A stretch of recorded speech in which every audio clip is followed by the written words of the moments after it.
ભેજ જે આજકાલનો સૌથી મોટો ક્વેશ્ચન છે, તમારા બધાના જીવનમાં આ પ્રોબ્લેમ આવતો હશે કે તમે કોઈ બી મકાન, કોઈ બી તમારા ઘરમાં ત્યાં બાથરૂમ આગળ તમે ભેજના પ્રોબ્લેમ, ક્યાં તો દિવાલમાં નીચે ભેજના પ્રોબ્લેમ જોયા હશે.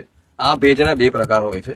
એક તો વૃક્ષનો ક્ષાર હોય છે જે એના આયસ કરે છે, અને બીજું કે વોટરપ્રૂફિંગ અથવા પ્લમ્બિંગની કોઈ બી નાની મોટી એરર. આજે આપણે વાત કરશું વોટરપ્રૂફિંગ વિશે. માર્કેટમાં આજકાલ ઘણા બધા એવા કેમિકલ્સ યુઝ થાય છે અને ઘણા બધા પ્રોડક્ટ છે, જેમ કે ડોક્ટર ફિક્સિટ છે, પીડીલાઇટ છે, રોફ છે.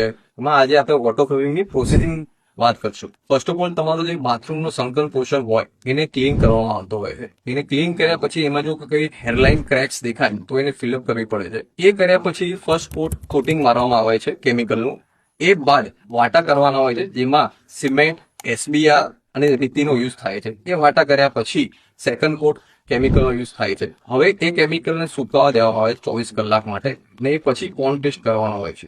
એ પોન્ડ ટેસ્ટ 3 થી 4 દિવસ કરવાનો હોય છે. 3-4 દિવસ પછી ચેકિંગ કર્યા પછી જો તમારું રિઝલ્ટ ઓકે હોય, તમને ક્યાંય બી ભેજ ના દેખાય, તો તમે એને સ્ક્રીડિંગ માટે યુઝ કરી શકો છો. સ્ક્રીડિંગ એટલે કે જે તમારી રેતી, સિમેન્ટ યુઝ કરી અને એક લેયરને પ્રોટેક્શન આપે.